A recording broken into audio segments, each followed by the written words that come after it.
Enseguida tenemos la predicación, la enseñanza de nuestro hermano José Luis, nuestro pastor, y le pido que estemos atentos a la palabra del Señor, no siendo solamente, como he repetido, pues oidores de la palabra, sino hacedores de la palabra, para poder indagar cómo podemos entender nuestro llamado como hijos de Dios, cómo podemos entender y comprender las maravillas de Dios y aún las cosas que son difíciles para comprender. Hermanos, lo tomamos con gran fe, porque sabemos que lo que está escrito en la palabra es eterna. Dice que la hierba se seca, la flor se cae, mas la palabra de Dios permanece para siempre. Que Dios me lo bendiga. Gracias, hermano. ¿Qué deseamos para nuestro hermano Henry? Amén. Bienvenidos sean todos a la casa del Señor. Y ahora vamos a continuar con lo que sigue, que es la palabra del Señor, para lo cual les pido que vayan preparando sus Biblias a Romanos 9. Y vamos a tratar de terminar los pasajes del 14 al 24.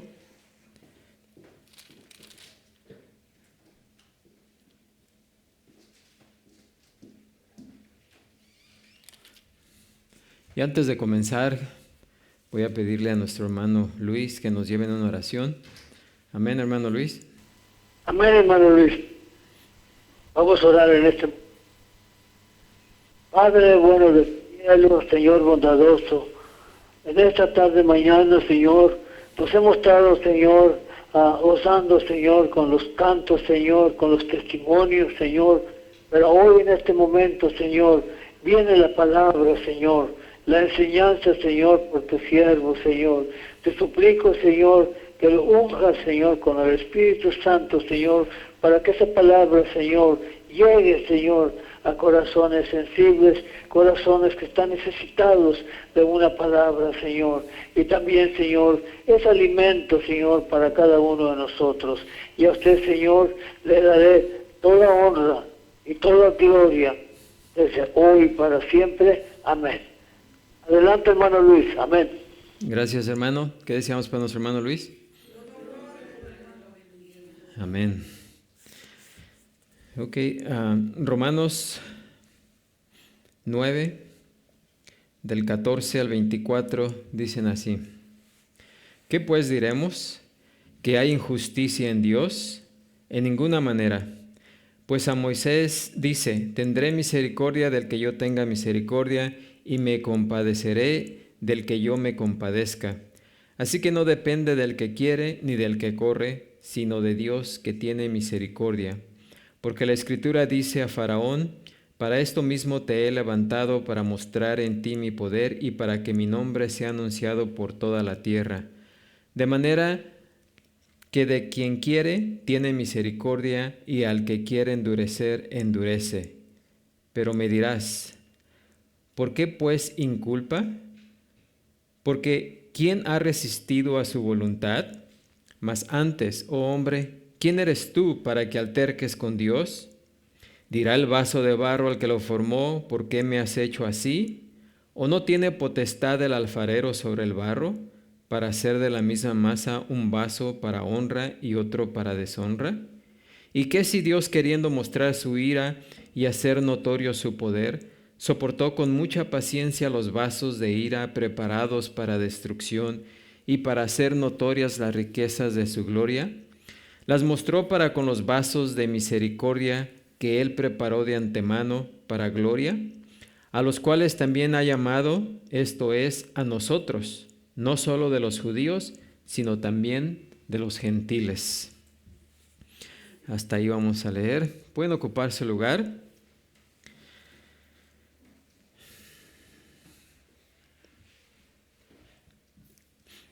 Bueno, como hemos estado viendo este capítulo 9 de Romanos, y después de que el apóstol Pablo, a través de los 8 capítulos anteriores, ha declarado el Evangelio, la salvación, porque Romanos es precisamente la exposición del Evangelio de Jesucristo.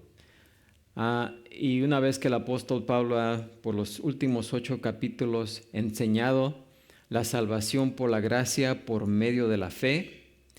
Pues llegamos al capítulo 9 donde, aunque el apóstol Pablo en esos capítulos y principalmente en el capítulo 8 habló de la seguridad del creyente, cuando dice que nada ni nadie nos podrá separar del amor de Cristo, pues al término del capítulo 8, Pablo continúa ahora explicando a aquellas personas, principalmente los judíos, que todavía tenían objeciones. Porque Pablo no era la primera vez que exponía este tema, porque siempre a donde él iba, siempre surgían aquellas personas que le hacían preguntas, que estaban en contra de lo que estaba predicando, principalmente los judíos, porque para los judíos lo que Pablo predicaba era completamente diferente a lo que ellos creían, ¿sí? Así que las preguntas que surgían son precisamente las preguntas que Pablo contesta en estos 3 capítulos, que son el 9, el 10 y el capítulo 11, que aunque para muchos parece un paréntesis que está fuera del tema principal de Pablo, de la exposición de Pablo, no es que estén fuera, precisamente están dentro del contenido de lo que Pablo está explicando acerca de la salvación por gracia por medio de la fe.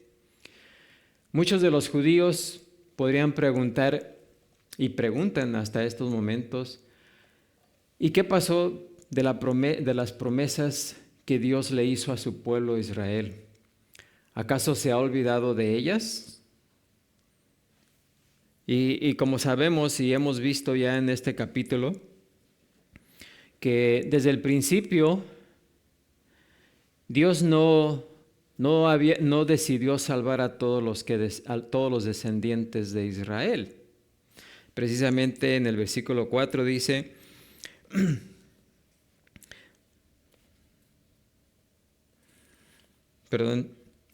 en el versículo 6, no que la palabra de Dios haya fallado, porque no todos los que descienden de Israel son israelitas. O sea, desde el principio Dios ha sido un Dios selectivo, seleccionador, ¿sí? Porque precisamente aquí, en esta parte que ya vimos, Él da 2 ejemplos. 2 ejemplos de que la promesa de Dios se mantiene firme, que Dios no ha fallado a las promesas, y para aquellos que creen que Dios está actuando de una manera diferente, aquí Pablo les explica que desde el principio Dios ha actuado de la misma manera. Dice, versículo 8, esto es, no los que son hijos según la carne son los hijos de Dios, sino que los que son hijos según la promesa son contados como descendientes. ¿Sí? Desde el principio no todo Israel era el pueblo de Dios, era el pueblo escogido de Dios, pero no todos fueron salvados, ¿sí? Solamente aquellos que actuaron conforme a lo que siempre el Señor ha pedido, que la persona actúe en forma de ¿qué? En forma de fe, que venga a Él en forma de fe o con fe. Así como Abraham fue justificado por medio de la ¿qué? De la fe, no por la ley, no por sus obras, sino por la fe. Y todos los que son descendientes de Abraham y son verdaderos hijos en la fe de Abraham, tienen que venir de la misma manera, y no todos lo hicieron, ¿sí? Así que él da 2 ejemplos. Dice, porque la palabra de la promesa es esta, por este tiempo vendrá y Sara tendrá un hijo. ¿Y cuál fue ese hijo? El hijo de la promesa, Isaac. Pero Abraham y Sara tuvieron un hijo anteriormente a Isaac, que fue Ismael. Y Dios desde el principio no escogió a Ismael, porque Dios seguramente y completamente sabía que Ismael iba a nacer. ¿sí? Pero él escogió ¿a quién? A Isaac. De los dos escogió ¿a quién? A Isaac, ¿sí? Y luego, y no solo esto, dice el 10, sino también cuando Rebeca concibió de uno, de Isaac, nuestro padre. Aquí da el segundo ejemplo con Rebeca, ¿sí? Pues no habían aún nacido, ni habían hecho aún ni bien ni mal, para que el propósito de Dios conforme a la elección permaneciese, no por las obras, sino por el que llama. Los hijos que le nacieron a Rebeca de Isaac, aún no habían nacido, aún, dice Pablo, aún no habían hecho nada, ni bueno ni malo, pero Dios desde antes ya había escogido ¿a quién? A Jacob, y no a Esaú. Aunque Esaú nació primero, y tradicionalmente y culturalmente, pues él era el que debía recibir ¿qué? La promesa, debía recibir la herencia, la bendición. Pero Dios escogió ¿a quién? A Jacob en lugar de Esaú, ¿sí? Dice el versículo 12, se le dijo, el mayor servirá al menor. Como está escrito, a Jacob amé, mas a Esaú aborrecí. Así que con estos dos ejemplos, Pablo está demostrando que Dios siempre ha sido electivo y selectivo, ¿sí? Porque en el caso de Abraham y Sara, él escogió a Isaac en lugar de Ismael. Y en el caso de Rebeca e Isaac, él escogió a Jacob en lugar de Esaú, ¿sí? Y luego, una vez dicho eso, alguien podría decir, ¿qué pues diremos? Lo que dice el versículo 14, ¿que hay injusticia en Dios? Siempre que se predica la doctrina de la elección, siempre van a existir personas que están en contra de esa doctrina, ¿sí? De esa enseñanza. Y siempre dicen, no la puedo aceptar porque para mí eso es injusto por parte de Dios, que escoja a uno y a otro no, o que escoja a unos y a otros no, ¿sí? Pero Dios siempre ha actuado de la misma manera, ¿sí? Su promesa, en los pasajes anteriores, su promesa se mantiene firme. Dios no ha fallado a su promesa. Y aquí cuando alguien dice que eso es injusto, que Dios es injusto, se está atacando a la persona de Dios, ¿sí? ¿Siendo qué? Acusándolo de ser ¿qué? Injusto. Pero Pablo dice, no hay injusticia en Dios. Dice, ¿qué pues diremos? ¿Que hay injusticia en Dios? Pablo dice, en ninguna manera. No, ¿sí? En ninguna manera.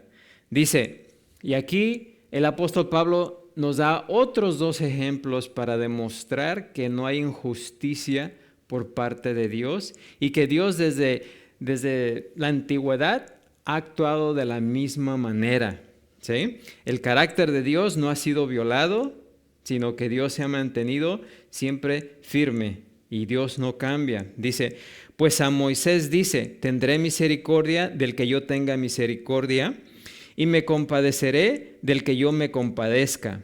Que se encuentra, ese fue tomado de Éxodo 33, 19, ¿verdad? Y con estas palabras el apóstol Pablo está diciendo que él va a tener misericordia del que él quiera tener misericordia, ¿sí? Y que se va a compadecer del que él se quiera compadecer.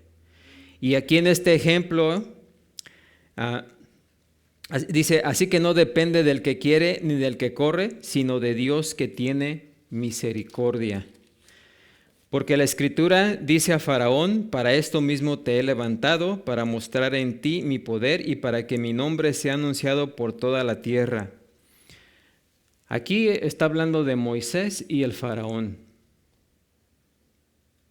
Faraón llegó a ser faraón por la autoridad ¿de quién? De Dios. ¿Y para qué Dios lo puso en esa autoridad? Aquí nos está diciendo Pablo, para demostrar su poder. ¿Sí? Y está diciendo que Dios endureció el corazón de Faraón. ¿Sí? Porque él tuvo misericordia ¿de quién? De Moisés. Escogiendo entre el Faraón y Moisés, fíjense, los dos eran asesinos. ¿Sí? Pero aún así, Dios escogió a Moisés en lugar del Faraón. Se compadeció de Moisés, tuvo misericordia de Moisés, mas endureció el corazón ¿de quién? De Faraón, demostrando que esto no viola el carácter de Dios, que desde la antigüedad Dios ha actuado de la misma manera. ¿Sí? Dice, de manera, versículo 18, que de quien quiere tiene misericordia y al que quiere endurecer, endurece. Pero me dirás, ¿por qué pues inculpa? ¿Por qué quién ha resistido a su voluntad? Y precisamente esta es la segunda respuesta del apóstol Pablo para aquellos que están atacando el carácter de Dios, para aquellos que piensan que Dios es injusto porque Él escoge a unos y no a otros. ¿Sí? Así que la segunda pregunta u objeción de Pablo que Pablo anticipa es, ¿por qué pues inculpa? ¿Por qué? ¿Quién ha resistido a su voluntad? En otras palabras, si Dios en su soberanía de quien quiere tiene misericordia y al que quiere endurecer, endurece, como en el caso de Faraón, ¿cómo pueden los seres humanos ser hechos responsables de sus decisiones? Si es Dios el que tiene misericordia de unas personas y endurece el corazón de otros, ¿cómo pueden los seres humanos ser responsables de sus decisiones? Alguien dirá, pues, si Dios es el que escoge y Dios es el que endurece el corazón, pues, ¿qué tengo que hacer, verdad? Yo no soy responsable de mi decisión, es Dios. ¿Pero qué dice la Escritura? O sea, ¿cómo me va a culpar Dios? En otras palabras, ¿cómo Dios me puede culpar cuando Él es el que escoge a unos y endurece el corazón de otros? Y eso es algo, fíjense, eso es algo que nuestra mente finita no puede comprender. Y no vamos a comprender eso. Y está bien que no lo comprendamos.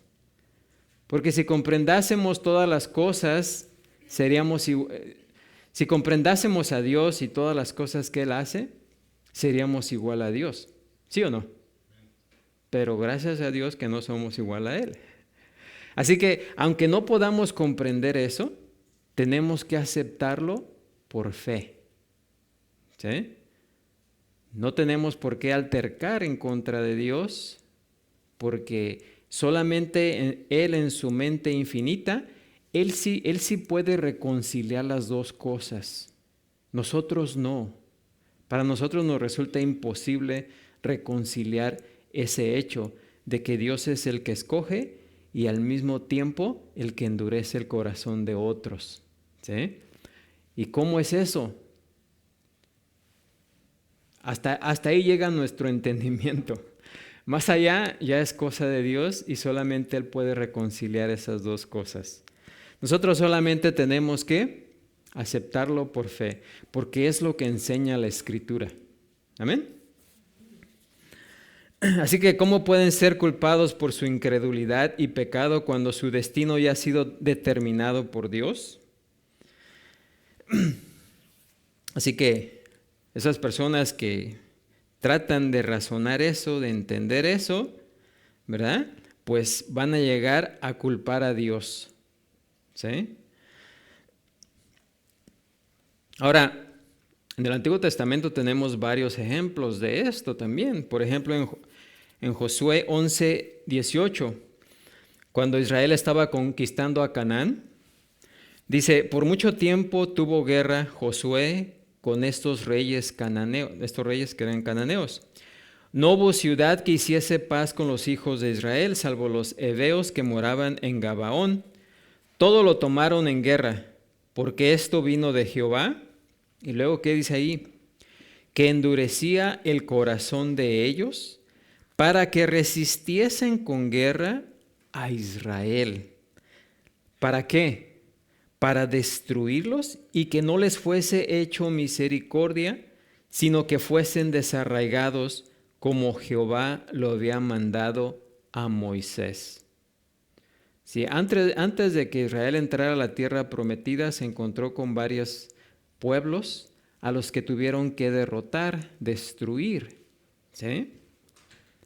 Porque por causa de su pecado ya había venido el juicio de Dios a esos pueblos.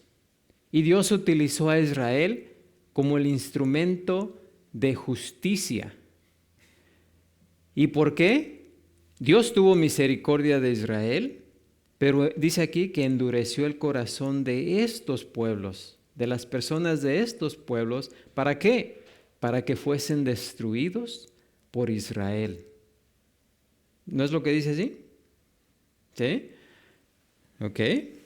Así que tales mandatos de Dios, los cuales abundan en el Antiguo Testamento, le parecen totalmente caprichosos y crueles a las mentes que piensan que Dios es injusto. ¿Sí? En consecuencia, pues, ¿qué van a decir? Van a juzgar a Dios por sus estándares humanos y finitos, ¿sí? Los cuales están contaminados por el pecado. Pero la voluntad soberana y última de Dios también es algo que se enseña con la misma claridad en el Nuevo Testamento, ¿sí? Porque nunca debemos de olvidar que Dios es soberano, ¿sí? Y si Él siempre va a hacer lo que a Él le plazca. Cuando Él creó los cielos y la tierra y todo, ningún ser humano estaba presente ahí para que le dijera, no hagas esto, no hagas aquello, haz esto. ¿Sí? Todo fue creado porque Dios así lo quiso, de su propia voluntad. Nadie le dijo, nadie le dictó. ¿Sí? Y eso es algo que muchos seres humanos se olvidan, de que Dios es soberano y que Él tiene derecho de hacer con la creación todo lo que Él quiera. Aunque muchas veces a nosotros no nos parezca ¿qué? Justo, pero solamente no nos parece justo porque no comprendemos. ¿Sí? No comprendemos la voluntad de Dios con esta mente finita. Un día cuando estemos cara a cara con Él, entonces vamos a comprender muchas cosas que hoy no comprendemos. Pero aún así no vamos a comprender todo acerca de Dios, aún estando allá, ¿sí? Porque Él va a seguir siendo Dios y nosotros vamos a seguir siendo su creación. ¿Amén? Así que la soberanía de Dios siempre se ha enseñado tanto en el Antiguo Testamento como en el Nuevo Testamento. Más adelante en su carta, esta carta a los Romanos, en Romanos más adelante en esta carta en el capítulo 11, 7 dice, lo que buscaba Israel no lo ha alcanzado, pero los escogidos sí lo han alcanzado y los demás fueron ¿qué? Fíjense ahí, ¿fueron qué? Endurecidos. ¿Sí? En su primera carta a los tesalonicenses, él declara, allá en capítulo 5, 9, dice que no nos ha puesto Dios, o sea, refiriéndose a los creyentes, para ira, ¿sí? No nos ha puesto Dios para ira. O sea que aquí podemos, por extensión, podemos decir, quiere decir que Dios pone a unos para ira y a otros no. En el caso de los creyentes dice, no nos ha puesto para ira, sino para alcanzar salvación por medio de nuestro Señor Jesucristo. En su sabiduría perfecta y en justicia, Dios ha destinado a algunas personas para la salvación por su gracia y debido a su pecado e incredulidad, ha dejado a los demás a la condenación bajo todo el peso de su ira. Cuando hizo referencia a los incrédulos que no se arrepienten, Pedro dijo allá en primera de Pedro 2:12, estos hablando mal de cosas que no entienden, como animales irracionales, nacidos para presa y destrucción, perecerán en su propia ¿qué? Perdición. Pero fíjense lo que dice ahí, nacidos para presa y destrucción. ¿Sí? Así que muchos críticos de esta doctrina quienes supuestamente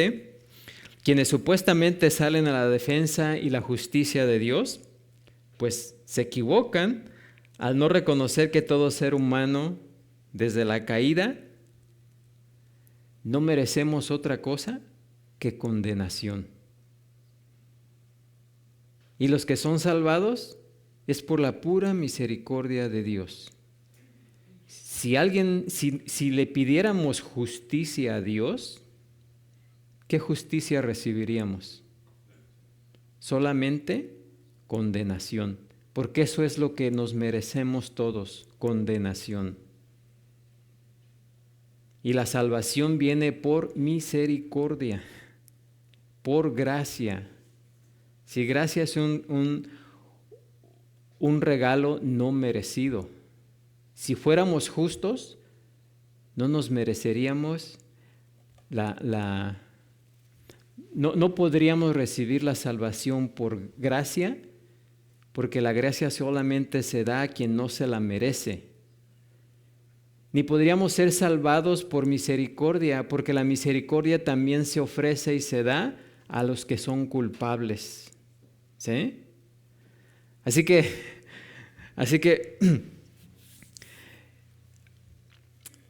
la justicia de Dios para el ser humano sería solamente ¿qué? Condenación, sin excepción. Pero en su misericordia, en su gracia y misericordia, Él decidió salvar a algunos, ¿sí? Pero no a otros. Pero eso no hace que Dios sea injusto. ¿Amén? Porque Él está actuando conforme a su gracia soberana. Aunque Él opte por salvar a unos y no a otros.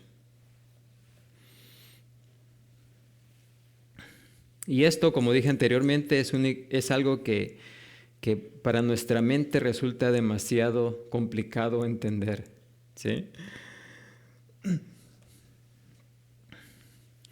Por otra parte, también sabemos que nuestra voluntad humana jugó un papel en nuestra salvación, ¿sí? Jesús dijo, todo lo que el Padre me da, vendrá a mí. O sea, porque vamos a encontrar partes en la Escritura y podemos predicar esas partes con todas nuestras fuerzas, con todo nuestro corazón, para invitar a los pecadores a que ¿qué? Se arrepientan, ¿sí? Porque la Escritura así lo dice y estamos en lo correcto al invitar a los pecadores, ¿sí? A todo ser humano al arrepentimiento, ¿sí? Pero por otro lado, también dice que todo lo que el Padre me da, vendrá a mí. O sea, todos aquellos que fueron escogidos por el Padre son los únicos que van a venir a Jesús. Y ahí mismo dice más adelante, y al que mí viene, no le echo fuera. Ahí vemos otra vez lo mismo. Dios es el que escoge aquellos a quienes Él atrae a Jesús, pero también aquellos que se arrepienten, aquellos que vienen a Él, tampoco no los ¿qué? Rechaza. ¿Sí? Ahí entra la responsabilidad del hombre. ¿Sí? Esta es la decisión que el hombre toma por voluntad propia, a la cual Dios da acceso gratuito en su gracia a todos los que creen en su Hijo. Así que ven ahí, la Escritura enseña ambas cosas. Dios escoge y también cuando el hombre escoge Siempre cuando el hombre actúa en fe y viene a Jesús, simplemente está confirmando lo que Dios ya había predeterminado.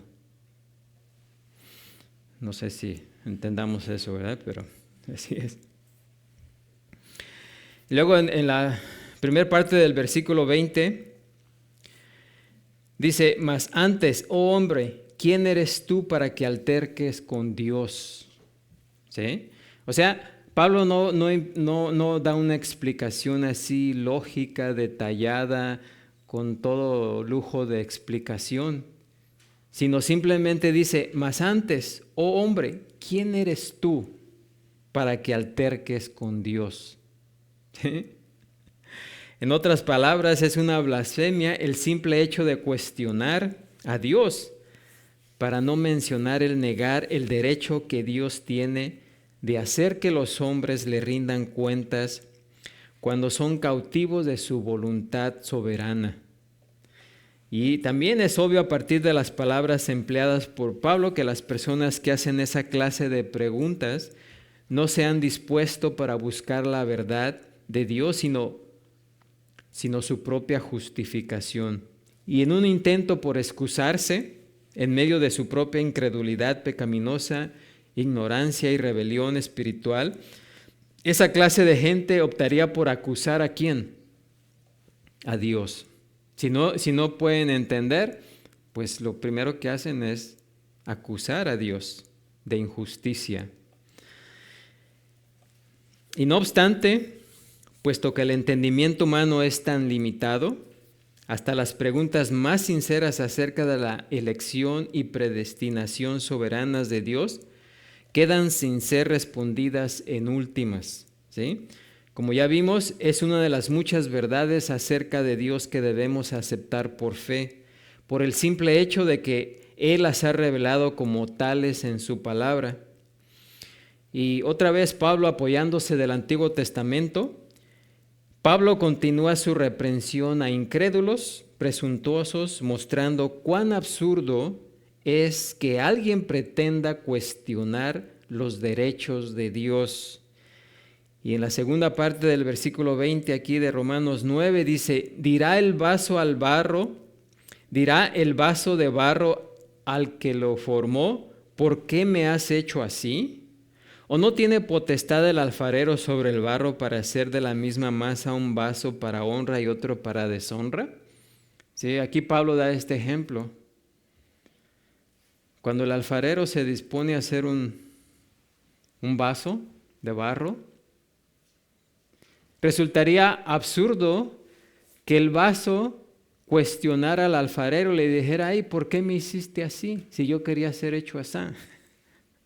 O sea, es absurdo, ¿no?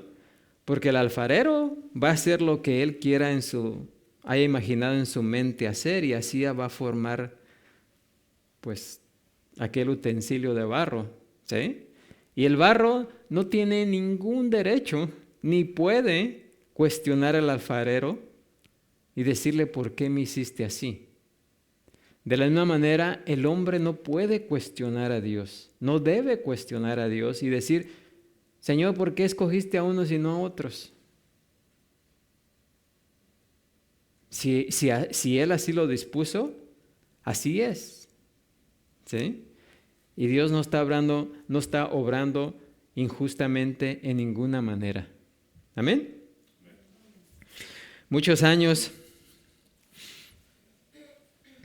atrás el profeta Isaías había usado esa misma analogía allá en Isaías 64:6, cuando dice, si bien todos nosotros somos como suciedad y todas nuestras justicias como trapo de inmundicia, y caímos todos nosotros como la hoja y nuestras maldades nos llevaron como viento, nadie hay que invoque tu nombre, que se despierte para apoyarse en ti, por lo cual escondiste de nosotros tu rostro y nos dejaste marchitar en poder de nuestras maldades. Ahora pues, Jehová, tú eres nuestro Padre, nosotros barro, y tú el que nos formaste. Así que obra de tus manos somos todos nosotros. Sí, somos obra de sus manos. Y así como el vaso no tiene derecho a cuestionar al alfarero, tampoco nosotros tenemos derecho de cuestionar a nuestro Creador. Amén. Y haciendo uso de la misma imagen, Jeremías también escribió en Jeremías 18:3. Dice, y descendí a casa del alfarero, y aquí que él trabajaba sobre la rueda, y la vasija de barro que él hacía se echó a perder en su mano, y volvió y la hizo otra vasija, según le pareció mejor hacerla. Entonces vino a mí palabra de Jehová diciendo, ¿no podré yo hacer de vosotros como este alfarero, oh casa de Israel? Dice Jehová. He aquí que como el barro en la mano del alfarero, así sois vosotros en mi mano, oh casa de Israel.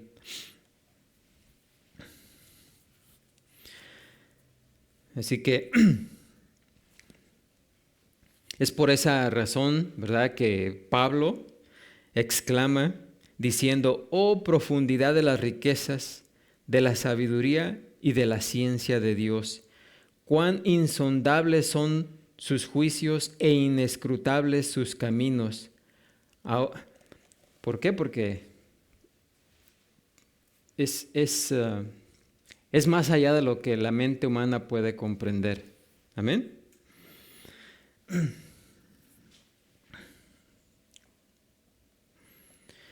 Santiago también expresa esa verdad de manera rotunda en Santiago 1:13, cuando dice, cuando algo es tentado, no diga que es tentado de parte de Dios, porque Dios no puede ser tentado por el mal, ni Él tienta a nadie. ¿Sí?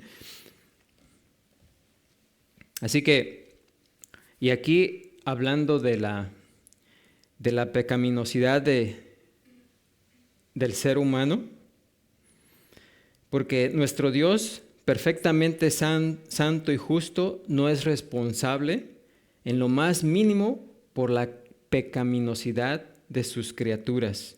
¿Sí?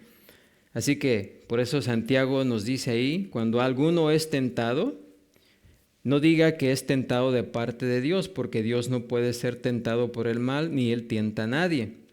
Y además en Habacuc dice, muy limpio eres de ojos para ver el mal, ni puedes ver el agravio. ¿Sí? Así que tampoco podemos acusar a Dios de que Él sea el responsable de nuestro pecado. ¿Sí? Porque Él no es responsable de nuestro pecado. ¿Sí? Ahora, como sucede en Romanos y en Romanos 9, y sin duda en el resto de las Escrituras, los últimos 3 versículos de este pasaje no intentan mostrar la fuente o el origen del mal, ¿sí?, ni tratar de explicar la humanamente inexplicable congruencia entre la justicia de Dios y su ecuanimidad. El apóstol aquí simplemente hace una declaración en forma de una pregunta retórica en el versículo 22 y dice, ¿y qué? Fíjense, ¿y qué si Dios, queriendo mostrar su ira y hacer notorio su poder, soportó con mucha paciencia los vasos de ira preparados para destrucción? ¿Sí? Y luego el apóstol Pablo nos da 2 razones. Aunque estas razones no constituyen una explicación completa para entender por qué Dios permitió que el pecado entrara y contaminara el universo. Porque algunas personas se preguntan, bueno, ¿y por qué Dios sí es santo y todo esto? ¿Por qué es que permitió que el pecado entrara al mundo? Bueno,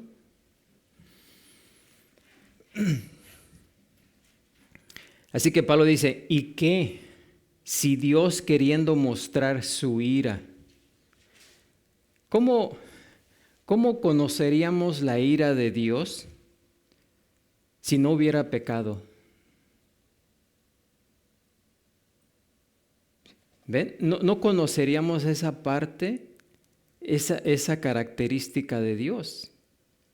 ¿O sí? ¿Verdad que no? Por eso dice Pablo, ¿y qué si Dios, queriendo mostrar su ira y hacer notorio su poder, soportó con mucha paciencia los vasos de ira preparados para destrucción? ¿Sí? Así que aquí la idea es de una intención determinada, no de una aprobación o consentimiento. ¿Sí? En primer lugar, Pablo dice, Dios determinó permitir la presencia del pecado en su creación, porque esto le dio la oportunidad para mostrar ¿qué? Su ira.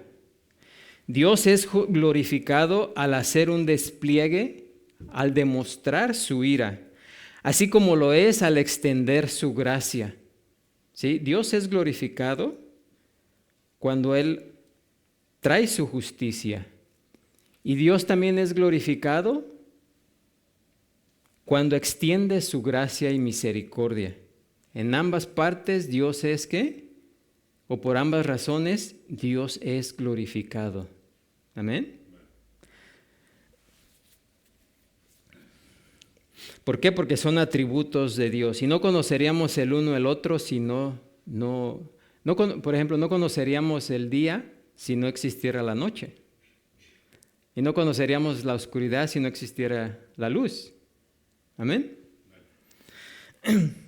Así que Dios es glorificado al hacer un despliegue de su ira, como lo es al extender su gracia, porque estos dos atributos por igual, al lado de todos los demás atributos de Dios, forman parte de su naturaleza y su carácter divinos, los cuales son perfecta y permanentemente congruentes en sí mismos y dignos de afecto y adoración. Ambos deben ser adorados. ¿Sí? Incluso el enojo, la venganza y la retribución de Dios que son derramadas sobre los pecadores son aspectos gloriosos de su carácter, porque hacen un despliegue de su santidad majestuosa. En segundo lugar, Dios permitió que el pecado entrara al mundo a fin de hacer, ¿qué? Dice aquí, notorio su poder. ¿Por qué? Porque su poder queda manifestado en su juicio y en el castigo del pecado. Si no hubiera entrado el pecado y no hubiera pecado en el mundo, no conoceríamos el juicio de Dios y su poder al derrotar. Porque un día Dios va a derrotar todo el pecado, va a eliminar todo el pecado, y ahí se va a demostrar el poder de Dios sobre el pecado. Pero si Dios no hubiera permitido el pecado en el mundo, no conoceríamos ese aspecto, ¿sí? De Dios, esa característica de Dios. Ustedes saben que los ángeles están atentos a la historia de la humanidad, de la redención, ¿sí? Porque ellos no conocen el pecado.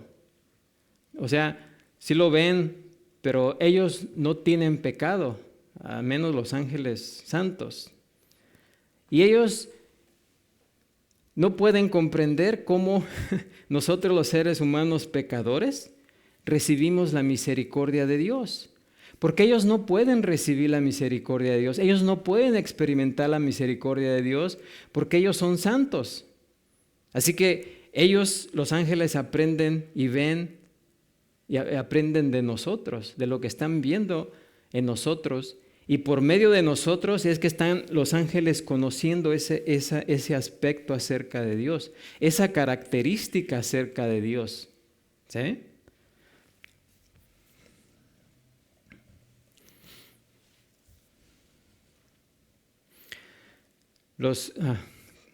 Todos conocemos los acontecimientos vívidos e imponentes que se encuentran en los capítulos finales de Apocalipsis, que muestran precisamente eso, la ira y el juicio último de Dios, ¿sí?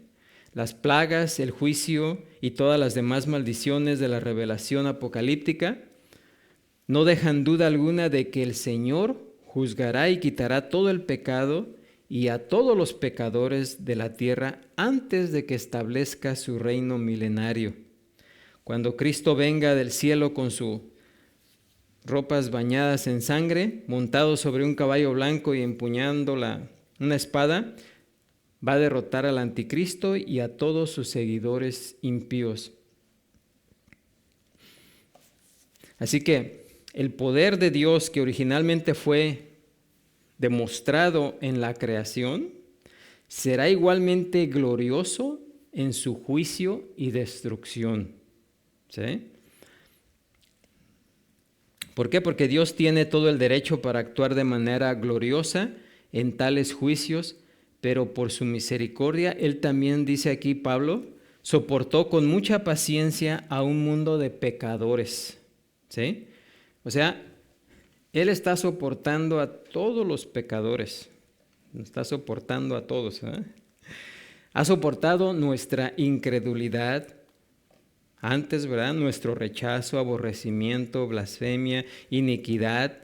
Mientras nos dio tiempo y oportunidades suficientes para venir al arrepentimiento. ¿Sí? ¿Por qué? Dice el Salmo 103:8, porque misericordioso y clemente es Jehová. ¿Lento para qué? Y grande. Amén. Y también en 2 de Pedro 3:9 dice, el Señor no retarda su promesa, según algunos la tienen por tardanza, sino que es que paciente para con nosotros, no queriendo que ninguno perezca, sino que todos procedan ¿qué? Al arrepentimiento. Y regresando a Romanos 9, la segunda parte del versículo 22 dice, los vasos de ira preparados para destrucción. Fíjense, esto está tremendo, ¿no? Que estas personas se les llame así, los vasos de ira. ¿Preparados para qué? Para destrucción. Y Pablo aquí está hablando, por supuesto, de vasos ¿qué? Humanos, ¿sí? Vasos humanos impíos e impenitentes que no se arrepintieron de su pecado y todos los cuales van a sentir todo el peso de la ira de Dios. Razón por la cual están ¿qué? Dice aquí Pablo, preparados para destrucción. Y esto solamente es debido a su propio rechazo. ¿Sí? Como hablando de Judas, nos dice la Escritura que Judas fue escogido desde antes de la fundación. ¿Para qué? Para hacer lo que hizo. Pero también vemos que Jesús trató por varios medios de que Judas se arrepintiera. ¿Y cómo está eso? Si para eso fue creado, pero Jesús trató de que él se arrepintiera, pero Judas no se arrepintió. ¿O sí? ¿Verdad que no? ¿Y cómo explicamos eso? Que él fue escogido para ello, pero ustedes saben, Jesús lo escogió dentro de sus elegidos, de sus apóstoles, pasó 3 años y algo con Jesús. Y durante ese tiempo Judas vio todos los milagros que Jesús hizo, vio su bondad, su misericordia, su gracia, pero no se arrepintió. Aun cuando Jesús lo llamó varias veces al arrepentimiento. ¿Sí? Ahora, preparados, la palabra preparados, en el original se encuentra en una forma pasiva. ¿Por qué? Porque Dios no es el sujeto que realiza activamente la preparación. ¿Sí?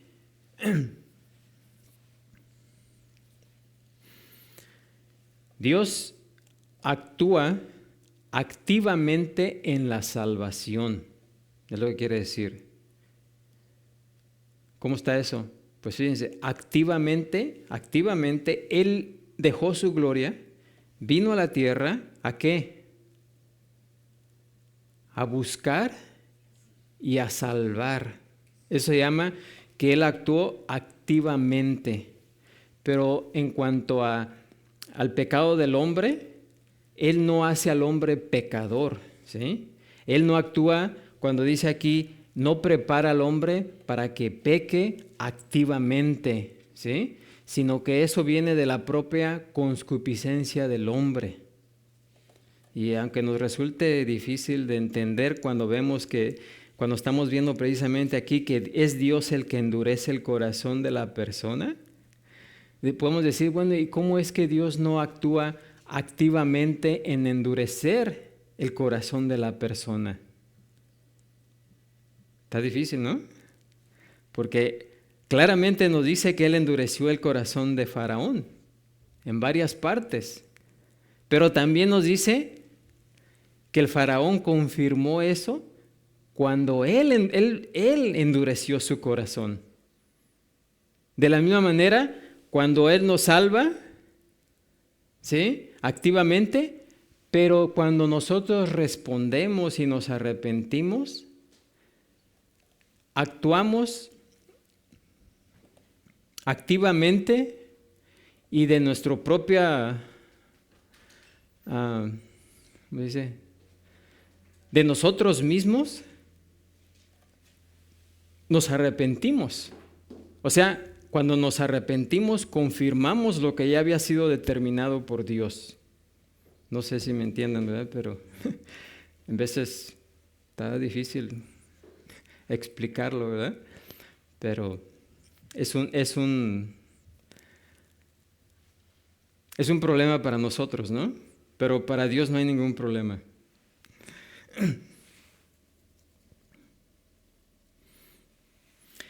Así que los que están preparados a causa de su propio rechazo para ser dejados en un lugar, o sea, el infierno, que sí ha sido preparado por Dios, ¿sí? Porque desde el principio Dios no preparó el infierno para el humano.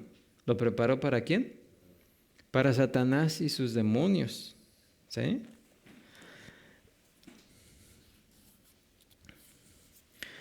Así que lo principal de esta verdad acerca de los incrédulos es la verdad confortadora acerca de los creyentes.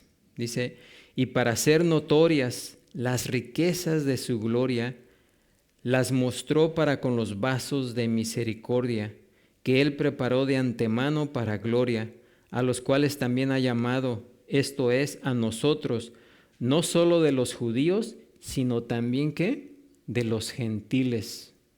Sí, así como Él preparó los vasos para destrucción, también preparó vasos ¿para qué? Dice aquí, vasos de misericordia, que Él preparó de antemano. Así que Dios permitió que el pecado entrara al mundo, no solamente para demostrar su ira y hacer notorio y conocido por todos su poder, sino también para demostrar las riquezas, ¿de qué? De su gloria. ¿Por qué? Porque Él concedió su gracia en abundancia sobre los vasos de misericordia, como dice Efesios 2:6. Y estos corresponden a personas que Él preparó de antemano, ¿para qué? Para gloria. Ahora, en este pasaje, aquí el verbo preparó sí se encuentra en una voz activa. Es lo que les estaba explicando ahorita. Cuando Él preparó los vasos,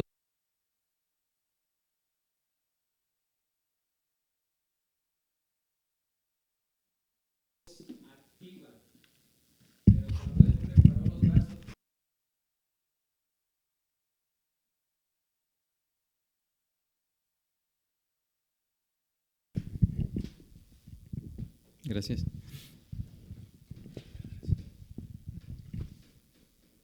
Así que Él tiene el derecho absoluto de revelar y demostrar su carácter en cualquier forma que Él elija. ¿Por qué? Porque no nos olvidemos de que Dios es ¿qué? Soberano. Así que bien sea por medio de su condenación de los incrédulos en su justicia o por su redención de los creyentes en su gracia, Él es soberano.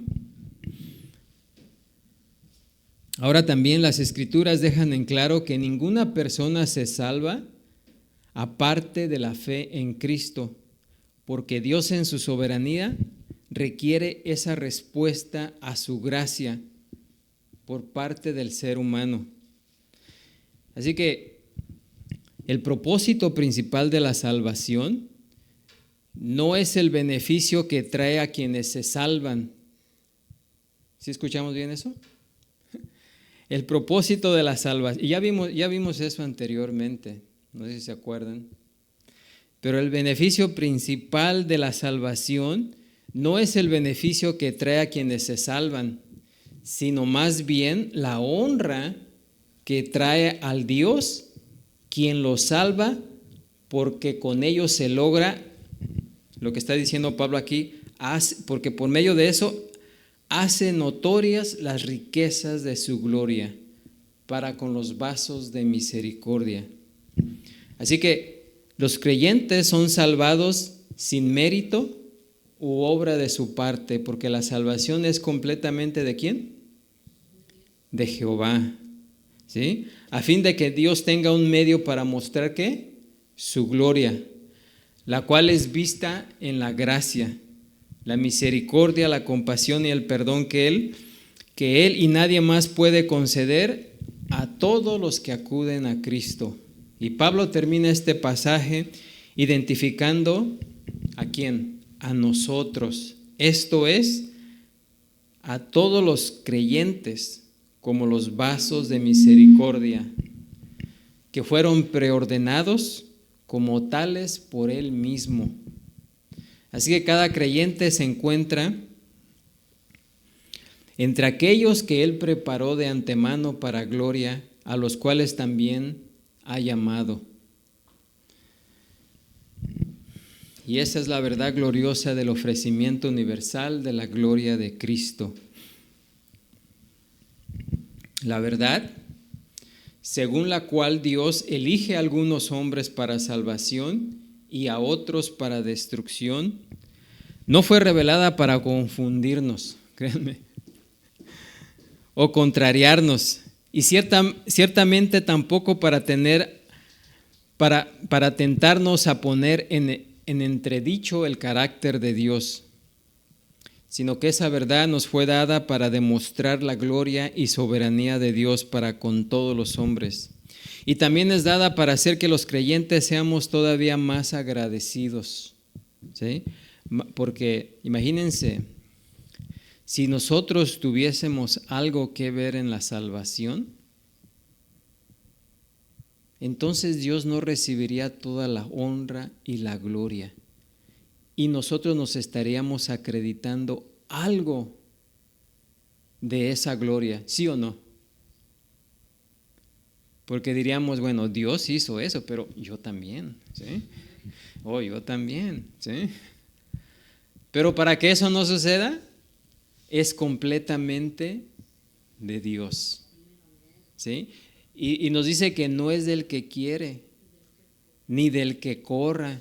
O sea que aunque querramos la salvación y la busquemos, si en su soberanía de Dios es no dárnosla, no la vamos a obtener.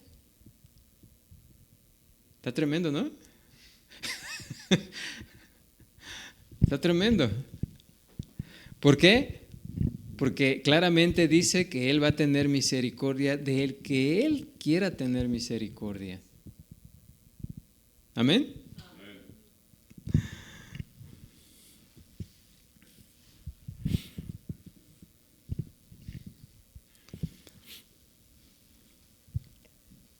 Ahora, eso al hombre le parece que es un descaro o una injusticia, ¿sí o no?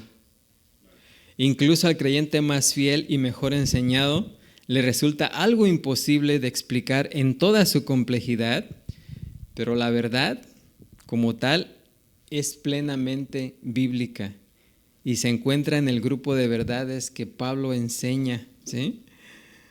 De las cuales Pedro dijo, ahí en 2 de Pedro 3:16, hay algunas difíciles de entender, las cuales los indoctos e inconstantes tuercen, como también las otras escrituras, para su propia perdición. ¿Sí? Inclusive Pedro dijo, no, lo que Pablo escribe es difícil de entender. Pero así es, ¿sí?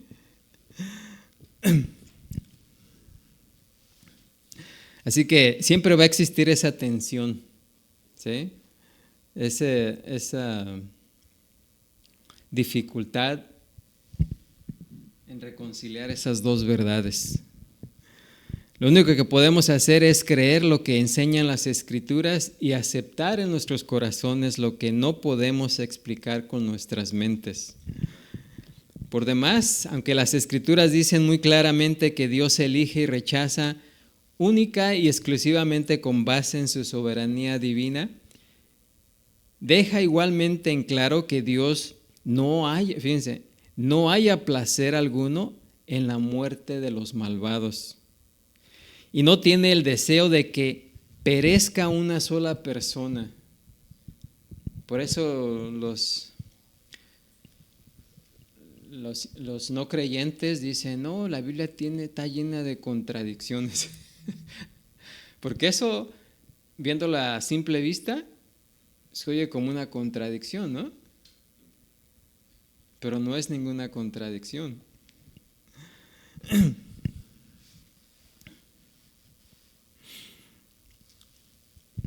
¿Por qué? Porque Jesús nos dice claramente, al que a mí viene, no le echo fuera. Amén. Y ya para terminar, quiero leerles Apocalipsis 15:3, que dice, y cantan el cántico de Moisés, siervo de Dios, y el cántico del Cordero, diciendo, grandes y maravillosas son tus obras, Señor Dios Todopoderoso. Justos y verdaderos son tus caminos, Rey de los santos. ¿Quién no te temerá, oh Señor, y glorificará tu nombre? Pues solo tú eres santo, por lo cual todas las naciones vendrán y te adorarán, porque tus juicios se han manifestado. Amén. Bueno, pues con eso terminamos ahí. Quizás los dejé con la cabeza dando vueltas, ¿verdad? Pero recuerden que no es un tema fácil de entender, pero aún así debemos de aceptar por fe. Amén. Y así vamos a ponernos de pie y ser despedidos orando. Padre Santo, Señor Todopoderoso, gracias te damos, Señor, por tu palabra. Aunque en muchas ocasiones no podamos comprenderla en su totalidad, el simple hecho de conocerte a ti y saber que tú eres justo, que siempre obras en justicia, podemos aceptar, Señor,